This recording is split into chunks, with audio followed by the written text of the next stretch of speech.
Discharge करा लिया है हमने। अभी तो मना कर रहे थे यहाँ पे, लेकिन क्या है कि हमने करा ही लिया क्योंकि वो बहुत ज़्यादा परेशान हो रहे थे और हम पास में ही हैं, लोकल में ही हैं, तो सोचा कि आ जाएंगे उनको लेके जब भी 3 दिन में दोबारा से जो ड्रिप वगैरह लग रही है वो लगेगी 2 से 3 दिन में, तो हम उनको फिर से लेके आ जाएंगे क्योंकि वो यहाँ बहुत ज़्यादा परेशान हो रहे हैं, तो इसलिए उनका डिस्चार्ज करा लिया है अभी तो हमने। तो घर ले जाएंगे अभी 2 दिन बाद, फिर से लेके आना पड़ेगा, फिर से दिखाना पड़ेगा, तब तक के लिए बने रहिए आप। तो डिस्चार्ज हो चुका है। तो गाइस जिस कंडीशन में हम भैया को लेके आए थे वो कंडीशन देखने लायक नहीं थी, बट अभी आप देख रहे हो बड़े भाई का यही मतलब होता है। अब वो उनको ऐसा लग रहा है कि वो बिल्कुल ठीक हो गए हैं, तो ये सामान मुझे दे दो, ये दे दो, ऐसे करके खुद से चल के जा रहे हैं। बहुत खुशी भी हो रही है। तो घर पहुँच गए थे, बाकी क्लिप्स नहीं ले पाई और वो यहाँ पर रेस्ट कर रहे हैं अभी।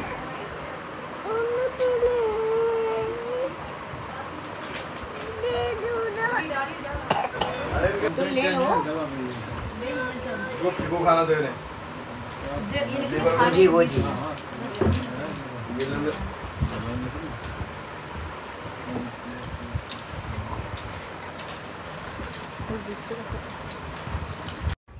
तो यहाँ पे ना भैया मेडिसिन देख रहे हैं कि कब क्या खानी है, क्योंकि जो मेन मेडिसिन है वो है उनके खाने को पचाने के लिए। खाना बिल्कुल भी उनको पचता नहीं है। लिक्विड वगैरह ही बताया डॉक्टर ने, बस हल्का हल्का सा खाना स्टार्ट करना है और खाने के बीच में ही टैबलेट्स वगैरह हैं, तो वही। और यहाँ पे ना फौजी साहब का पेट इतना निकल रहा है कि छोटी वाली सिस्टर उनका मजाक बना रही है कि जिया जी पेट इतना आपका निकल गया है। तो ये अभी तो गाइस अभी आपने देखा वीडियो, बहुत ज़्यादा क्लिप्स मैंने ले नहीं पाए थे भैया के डिस्चार्ज के टाइम, क्योंकि कोई और लेने वाला था नहीं और खुद से ही फिर उतना हो भी नहीं पाता, आपको पता ही है। तो ज़्यादा क्लिप्स मेरे पास नहीं थी। घर आ गए, आपने अभी देखा ही, वो भैया तो अभी नहा धो के रेस्ट कर रहे हैं, लेट गए हैं। और अब उनको फिर से 2 दिन बाद ले जाना है, तब तक अभी यहीं रहेंगे। और छोटा वाला भाई वगैरह अभी देखते हैं कब आएंगे, अभी उनका तो कुछ पता नहीं है। वैसे तो वो बोल रहा था डिस्चार्ज जब होगा तब आ जाएंगे दीदी, क्योंकि यहाँ पे भी क्वार्टर में फिर ज़्यादा लोग हो जाते हैं तो फिर प्रॉब्लम आती है। तो सभी लोग जो भी आए हैं वो सब हॉस्पिटल से ही चले गए वापस। हॉस्पिटल में ही काफ़ी लोग आए थे मिलने के लिए, फिर घर से फैमिली से जो लोग थे वो सब वहीं से ही चले गए, बट भैया को हम यहाँ लेके आ गए दोनों। और आपको पता ही है इसका भी शिफ्टिंग यही है, शिफ्टिंग भी इसका रुका पड़ा है अभी। हाँ बहुत टाइम हो गया, सोच के कुछ आए थे लेकिन हुआ कुछ। घर पे आए थे, घर आए, ये सिर्फ 2 दिन के लिए आई थी, ये सोच के कि बस यहाँ से सामान दीदी ले लेंगे और बस शिफ्ट कर लेंगे। तो बट वही है कि तो सारे काम वहीं पे पेंडिंग है, सब पड़े हैं। जैसा सामान आया था वैसे ही क्वार्टर में पड़ा है, अभी तक मैं वहाँ पहुँची नहीं हूँ। देखो 2-4 दिन में जब भी पहुँचूँगी वो तो आपके साथ शेयर कर लूँगी। लेकिन हाँ चलो ये चीज़ अच्छी है कि आप लोगों ने इतना प्यार दिया, इतनी ब्लेसिंग्स दी, भैया की तबीयत जल्दी रिकवर हो गई है, इतनी तो हो गई है कि हम छुट्टी करके घर ले आए। ऐसा है क्योंकि भैया बहुत ज़्यादा परेशान हो रहे थे, इसलिए हमने डिस्चार्ज करा लिया। फिर उनके कांटेक्ट में भी है हॉस्पिटल में जो लोग थे, तो उनसे बात हो गई थी कि आप आके दोबारा एंडोस्कोपी वगैरह फिर से 2 दिन बाद बोला है, तो हम फिर से उनको लेके चले जाएंगे।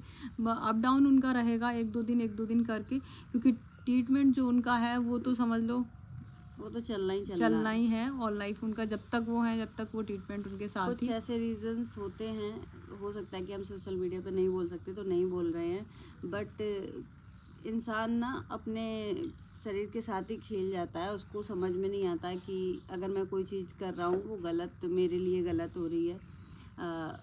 क्या बोलूँ, मस्ती में चीज़ें शुरू हो जाती हैं और फिर वो इस तरीके से बॉडी पे इफ़ेक्ट डालती है। अगर आप लोग समझ सकते हैं तो अच्छी बात है।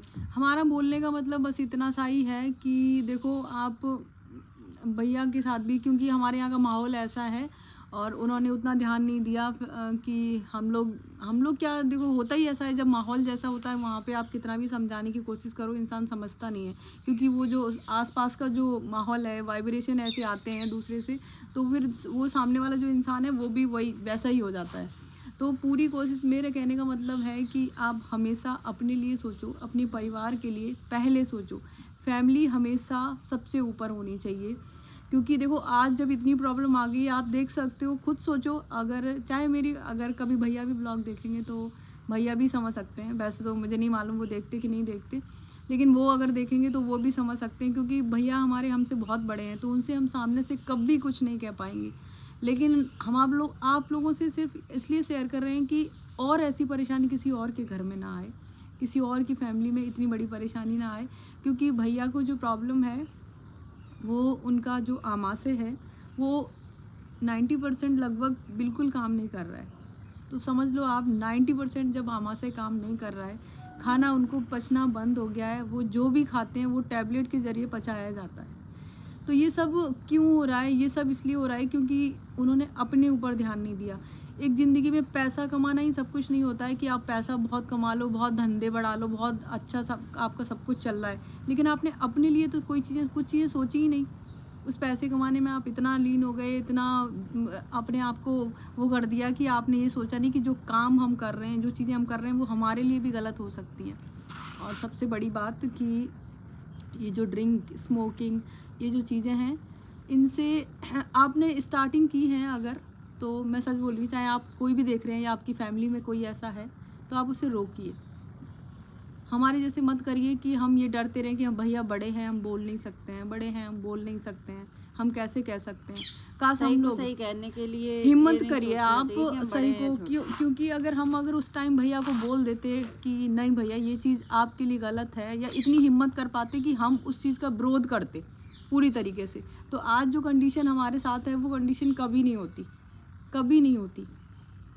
तो बस मैं यही चाहती हूँ कि जिसके यहाँ पे भी फैमिली में ड्रिंक, स्मोकिंग, ये सब चीज़ें चलती हैं, उनसे बहुत सफ़र करता है इंसान इन चीज़ों से। देखिए, जो इंसान को है प्रॉब्लम वो तो कर ही रहा है सफ़र, लेकिन जो घर वाले हैं, जो फैमिली मेम्बर हैं, वो भी देखो फाइनेंशियल अगर आप ठीक है तो आप मैनेज कर ले रहे हो, फिर भी आप समय ऐसा आता है, डॉक्टर का ये कहना है कि अगर मेडिसिन के ज़रिए सर्जरी की कंडीशन है भैया के, लीवर का खाना ऐसा कंडीशन हो गया कि आप समझ लो लीवर का दूसरा क्या है, ट्रांसप्लांट, या तो फिर और जो ट्रीटमेंट है सर्जरी के अलावा दूसरा क्या है।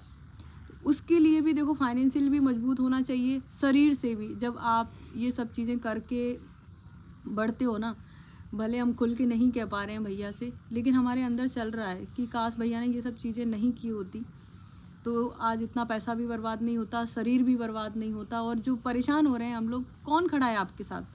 क्या आपकी वो दोस्त, वो यार, वो जो आपको गलत सिखाते रहे, चाहे वो जो भी हो, चाहे वो घर से हो, बाहर से हो, या फिर आपकी दोस्ती यारी हो, जो भी हो, जो आपके साथ में बैठ के वो फंक्शन, पार्टी, ये सब चीज़ें करते रहे, क्या वो आज हैं आपके साथ? क्या खड़े हैं वो? खड़ा कौन है? सिर्फ आपके परिवार वाले, आपके फैमिली वाले। तो ये नौबत कभी किसी को ना आने दे, मेरा कहने का मतलब यही है। चाहे आप इनडायरेक्ट वे में समझ लो, चाहे डायरेक्ट वे में, पूरी कोशिश हमेशा ये करें कि हमेशा जरूरी होती है दोस्ती, लेकिन उतनी रखो। चूज करना अपने ऊपर डिपेंड करता है। दोस्ती हमेशा ऐसी चूज करनी चाहिए जो गलत को गलत बोल रहा हो, सही को सही बोल रहा हो। आपको गलत में अगर कोई साथ दे रहा है तो वो दोस्त नहीं है, मेरी तरफ से तो नहीं है। कोई भी हो क्या फ़र्क पड़ता है कौन है, कहाँ से है, कैसा है। लेकिन दोस्त, मेरी जो डेफिनेशन है दोस्त की वो है कि अगर मैं गलत कर रहा हूँ, मेरा दोस्त मेरे एक चांटा लगा के बोल सकता है कि ये गलत है, नहीं, मैं तेरे वो से बात डरता नहीं है। करूँगा। अगर वो इस चीज़ से डर रहा है कि इसको हम बोलेंगे तो ये बुरा मान जाएगा, तो वो इंसान सही नहीं है। सही वो इंसान है जो अपने आप को बुरा बना के और आपके लिए सही सोच रहा है, वो इंसान सही है। अगर ये कुछ गलत करेगी, भले ही मुझे मालूम है कि अगर मैं ये चीज़ को बोलूँगी तो ये मुझसे नफ़रत करेगी, मुझे कोई डर नहीं है, भले नफ़रत करे, बट मैं इसे गलत नहीं करने दूँगी। तो ये समझ आता है कि ये रिश्ते हैं। आप गलत साथ में करवा रहे हो इसलिए कि ताकि आपको सही समझे, उस वक्त आपको सही समझा जाएगा, लेकिन बाद में तो आपकी सच्चाई सामने आएगी। तो बस यही चीज़ें हैं कि चाहे जो भी हो, मैं तो हमेशा यही कहूँगी कि भाई ऐसा मत करो, आपके बच्चों को परेशानी हो, आपके फैमिली में परेशानी हो। और भैया को तो अब पूरी तरीके से हम लोगों ने कोशिश ये सोच लिया है कि चाहे हमें कुछ भी करना पड़े, अब हम डरेंगे भी नहीं। और बड़े हैं तो कोई बात नहीं, बड़े हैं फिर भी हम अब उनके सामने खड़े होंगे। अब हम किसी का वो नहीं करेंगे कि हाँ ये बोलेंगे, ये बोलेगा, ये बड़े हैं तो छोटे, नहीं, अब नहीं करेंगे। अब हमारे हिसाब से होगा जो भी होगा, और पूरी कोशिश है। और अगर कभी भैया भी देखते हैं तो बस मैं यही कहूँगी कि क्या हो गया बेटा, कि बस ये सारी चीज़ें अवॉइड करके, चाहे किसी की कितनी भी बड़ी फंक्शन हो, कितना भी बड़ा पार्टी हो, कुछ भी हो, जब आपके शरीर में परेशानी है तो पहले परेशानी देखो, बाकी बात शादी, फंक्शन, प्रोग्राम, ये सब चलते रहते हैं। और बिना पार्टियों के, बिना नशे के, इन सब चीज़ों के बिना भी शादियाँ होती हैं, फंक्शन होते हैं। जो लोग नहीं करते हैं तो ऐसा नहीं है कि वो करते नहीं हैं, तो बस ये है, इसीलिए बोल रही हूँ। देखो एक समय में तो आदमी क्या है कि थोड़ा करता है, फिर सोचता है कि नहीं यार मैं क्या हमेशा करता हूँ ऐसा, क्या मैं हमेशा ड्रिंक करता हूँ? हमेशा नहीं करते हो आप, कभी कभी करते हो। वो कभी कभी भी अगर आपको परेशानी दे रहा है तो आपको कभी कभी भी छोड़ना पड़ेगा। जंगल ओह तो गाइस चलिए फिर इस वाले ब्लॉग को यहीं एंड करते हैं एंड मिलेंगे आपसे नेक्स्ट ब्लॉग में।